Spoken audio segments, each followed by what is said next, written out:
I know. That's always to be very dramatic. I love it.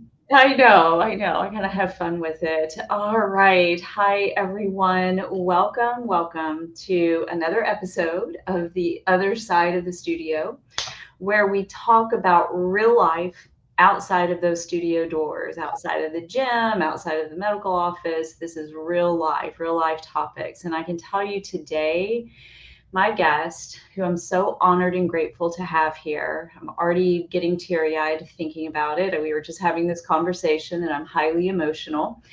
Is her, she's coming forward with her story. And it's a story that you're going to want to lean in and listen closely because what she has turned, what many would consider tragic, she's turned into something so beautiful. And I'm so honored to have you, Brettany Sorokowsky from Alberta. And welcome, welcome. And I'm going to pass it over to you. And I can't wait to hear the real story too. I really don't know all the details. So welcome, Brettany. I'm so grateful to have you here. I am so excited to be here today. It's my privilege to be here and to share a little bit about what my story is. So, quick background. I'm not going to go into like the whole medical details of everything, but I, in 2020, oh my goodness, what year are we in? We're in 23. So 2021, our Canadian Thanksgiving, I got pregnant with what would be our unexpected surprise third child. He decided he was going to make his appearance whether we were ready for him or not. And he was born on Canada Day. So on Canada Day of 2022, we got to welcome our son, Beau. And Beau was born perfectly healthy. So I had a super normal pregnancy. Everything was normal, except being labeled geriatric, which just irked me. I was like, I'm 35. I'm not that old. And so when Beau was born, he was given a clean bill of health. We get ready to go home from the hospital, and the nurse is like, there's something just not quite right. I want to keep him for observation. So we're like, okay, we'll just spend the night. Like, it was of no big concern. Now, that was at about 10 o'clock at night. By 2 o'clock in the morning, Beau was on full life support being transported to, let's say, it's the Stollery Children's Hospital. You guys may not know what the Stollery Children's Hospital is, but it's a mega children's hospital. So we were in an ambulance on our way to the Stollery Children's Hospital. Once we got to the hospital, they thought he had a respiratory issue. So they started to check out his lungs. They sent him for a CT scan. And then it was 7 o'clock in the morning. And in these rooms, they have like glass walls. So like the nurses are outside, you're inside. We're all like in the full garb. Like it's like Grand Central Station, thanks to COVID. And the neurosurgeon standing outside of the room. And I go, oh crap. This neurosurgeon is the same neurosurgeon that operated on our 6-year-old when he was 12 weeks old. So my brain goes, I know you. I don't want to know you again. So he walks in the room and he goes, can you take down your masks? And we pull down our masks and he's like, oh my goodness, I can't believe it's you guys. And I was like, I can't believe it's us either. What's going on? So he takes us outside the room and tells us and shows us the scans of Beau's head. And we discovered that he had almost 2.5 cups of blood in his brain. So sometime between being born and that 2 o'clock, something happened. We have no idea what happened. It is chalked up to medical mystery, but he had 2.5 cups on his spinal cord and on the brainstem. And so he told us that Beau had 2% chance of survival. Pray, nothing much else we can do for the first 24 hours. Beau survived the first 24 hours. And he's like, okay, you guys have warrior children because our Gage, our 6-year-old, he only had a 50% chance of survival in his neurosurgery. And then Beau comes in with a 2% chance of survival and he survives. So I'm like, okay, we make them tough. they can survive. And so Bo survived his first 24 hours. He went in for his first emergency neurosurgery. Inside of that surgery, they removed a piece of the blood clot to the best of their ability. And then they inserted something called a reservoir so they could manage the pressure inside of Bo's brain. So Bo came out of that surgery, was on life support for the first 7 days of his life, and then defied all odds and got off breathing machines, started breastfeeding, like enough that the NICU was like, what, I don't understand what happened. Like, this child should not be here. So we were discharged when Bo was 2 weeks old, and we got to go home. We were home for a week, and Bo started leaking CSF fluid. And so I'm like, this is not good. So we go into the doctor. The doctor's like, oh, this real problem. I'm like, yeah, real problem. Like, this is not supposed to be happening. So we go into the hospital. They admit us again. Bo has his second neurosurgery where they install a shunt, and he gets an official diagnosis of hydrocephalus. So they diagnosed him with hydrocephalus. They put in a shunt. We were in the hospital for about a week. We get discharged again. We're home. Then the following Thursday, we get to go for CAT scan and like all the gamut of see how the shunt's working. And they give Bo the blood clot is like 98% gone. The shunt is working. Like, everything that shouldn't have happened. And they have no words for it. They're like, literally, medical mystery that he had a brain bleed, medical mystery that he survived the brain bleed. And then, so that was on the Thursday before. And then on the Monday morning, Bo's heart stopped. And so, Wow. so my husband revived him, and he lived 48 hours. So on Monday morning, his heart stopped for no reason. And on Tuesday night, we said goodbye. And it was the most peaceful experience I've ever had in my entire life. And it was such a gift from Bo. Because in that moment, we had all of our children together. We were able to be with him. It was God-filled, love-filled, peace-filled, just absolutely one of the most beautiful experiences of my life. But in that moment, I realized every single thing we had been prioritizing, we were wrong. Like, we had all of our priorities wrong. I would give anything to go back and be able to have that moment last forever. As hard as that moment was, I'm like, I would do anything to have that moment last forever.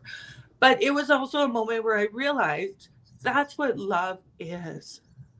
And that's what so many people don't have the privilege of experiencing.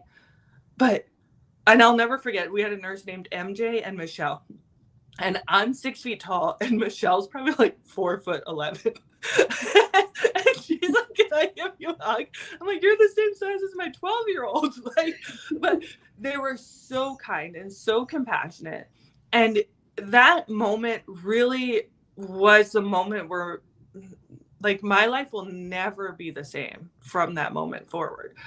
But it also caused us to make a lot of decisions on how we're going to live our lives. And having lost a child, are we going to become victims? Are we going to become the forever grievers?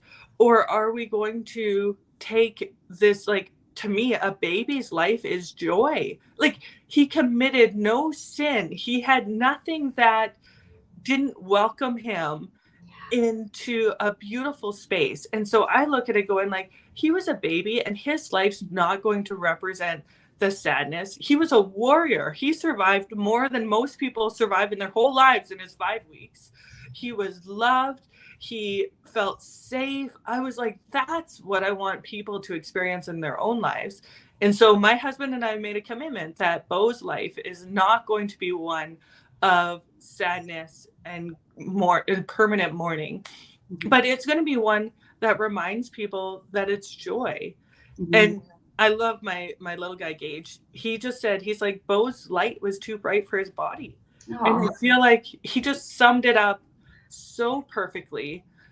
And then I look at it going like, even the fact we named him Bo, so this is a side, but I was probably 38 weeks pregnant and I'm in the shower. And you know, when you're 38 weeks pregnant, like you're like everything's work. Huge download. And I hear like clear as day, my name is Bo. And I was like, oh, Daddy's not going to like that one. We were going in a way different direction. And so I shared it with my husband, and he's like, oh, I'm not a big fan of that name. And then when he was born, he's like, oh my goodness, his name's Bo. And I'm like, I know.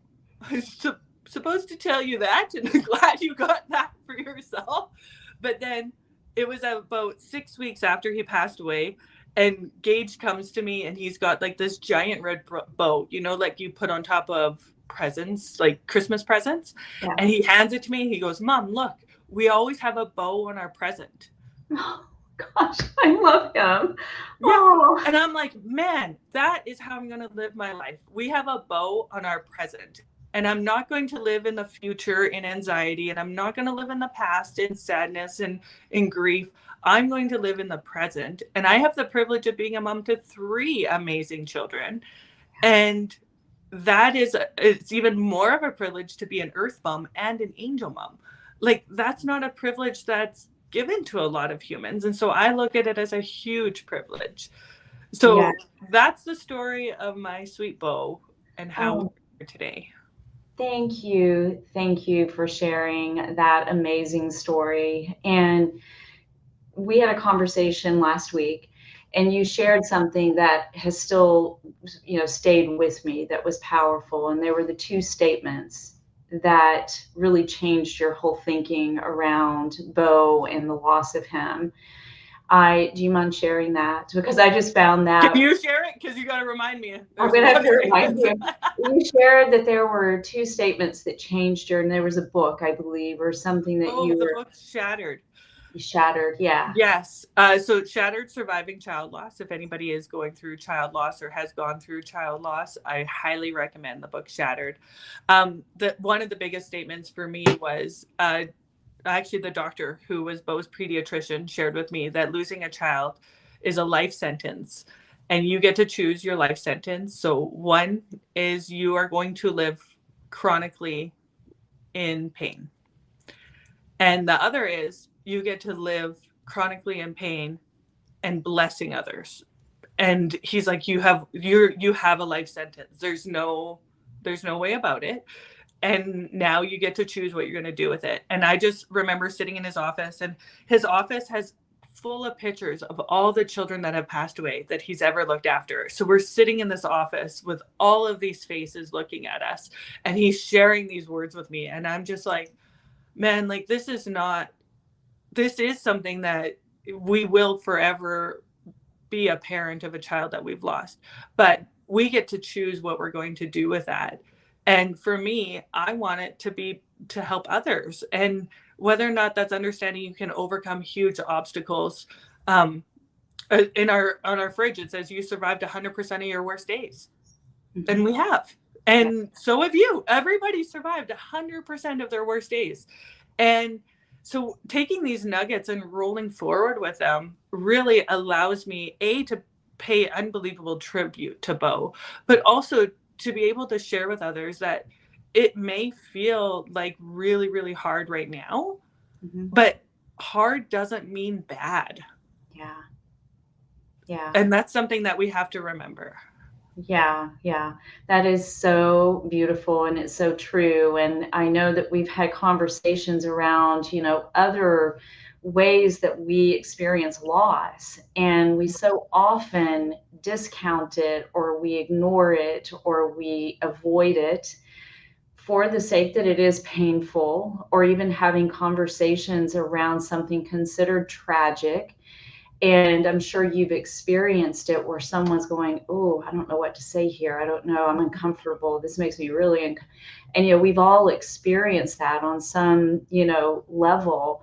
And what I just adore about you and Bo working together here is spreading conversation around that, this uncomfortable topic that is around joy. And it is joy. And I feel Bo's light. And I really just got to know you. And I feel his light is what, you know, brought us through this, dynamic, social platform Yes. to spread this message. And we all experience grief on Mhm. some level, always. I kind of put grief and trauma.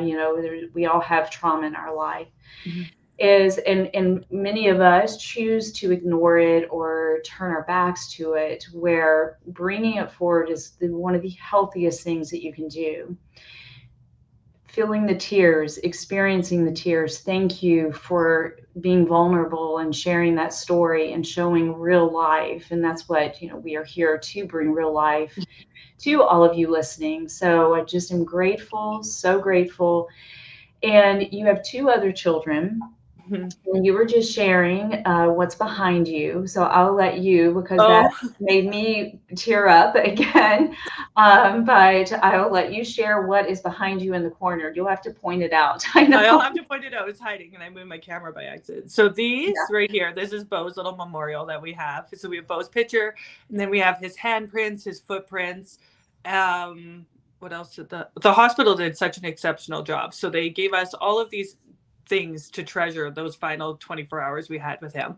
And then my son Gage, he had to wear a helmet because he had neurosurgery when he was 12 weeks old.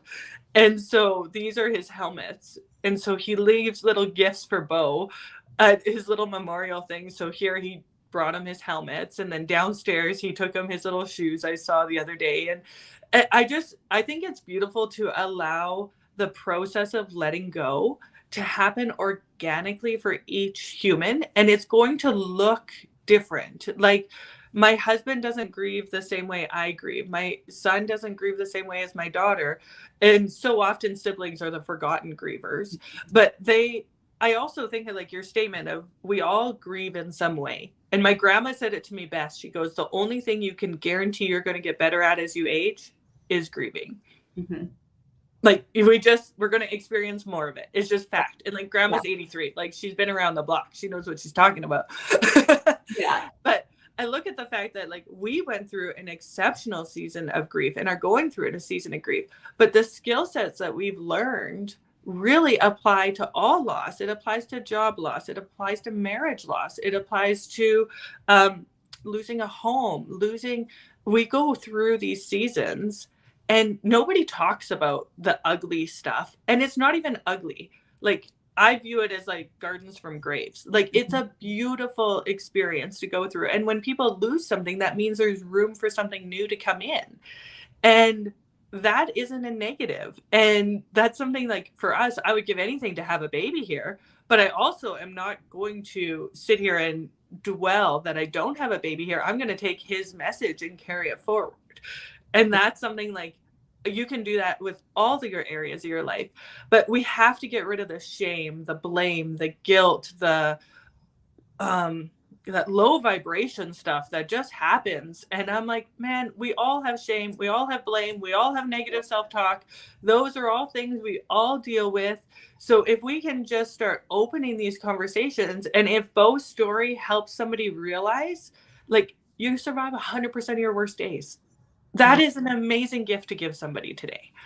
Absolutely, absolutely it is. And experiencing the tears and experiencing the process, honor the process, open up to it, versus being, even those topics that maybe you think, oh, I lost my job, or I'm transitioning into, or empty nesters. That's another Mhm. loss that I have experienced and have heard so many.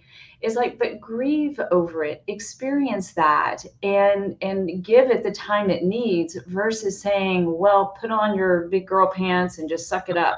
Yeah. Yeah.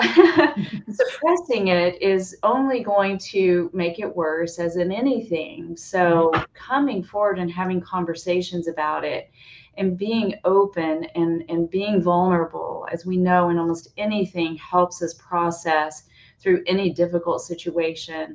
And that, in my view, is just the key to unlocking your overall health and well-being, your happiness, whatever your desire is from this physical body, it's going to happen, as you just said. And I was thinking about this earlier, how we vibrate, and it's vibrating from within versus trying to seek something from the outside of us. It's like that will never work. We see that all the time. And even in this grieving process, if we're constantly latching onto or attaching to the next, book or the next whatever, it really starts with that vibration within. And I truly feel Bo's vibration in you. Thank you. And yeah, and just helping you come forward with helping so many people with your beautiful message. And I just am grateful again to have you here. That's awesome. Yeah, so thank you. If there's anything lasting, is like if someone would like to reach out to you who may be grieving, and would like to get in touch with you, what would be the best way? And are you open to that? I'm super open to it. I actually love the old school. Send me an email. Okay. I And feel like grief is such a personal thing. Like, this is not something that's like meant it, and it's something that is personal, yet everybody experiences. And so, I can, do you want me just to give you my yeah, verbal I'm going email? to type it right now. I should have done this before we even got on, but It's all good. we're transparent. We're very organic Yeah. here. So it's the desk of Brett at gmail.com. Brett at gmail.com. Yeah. And everybody, you can just, yeah, get in touch with. Do you go by Brett? Or, It's a 50-50 split. So I introduce myself as Brettany, and everybody starts calling me Brettany, and then they get to know me and I turn into Brett. okay, I love it. So I'm like, I just kind of go, whatever you're comfortable. I'm fine either way. Okay, and is that right? The You're desk of correct. Brett. Yeah. The desk of Brett at gmail.com, for anyone that would just like to get in touch with Brettany, whether it's over a grieving process that you're going through or just in general, if you would like to reach out. She's a light, she's a gift. And when we met, you were playing in the park with your other two children, sharing how your entire outlook on life changed through Bo. Mm-hmm. And what a gift that is for everyone to learn how we slow down and we stop and appreciate the here and now, being present. And Mm-hmm. you were doing that so beautifully with your kids that day in the park. And, they showed me their cat and they were just experiencing life, and that is real life. So thank you for sharing your story. Thank you, Bo, for bringing your gift to us Mm-hmm. and through your mom. And we're just so grateful. That's when I get teary eyed. I'm like, because it is such a light and gift that we all can use. We all Mm-hmm. can use it.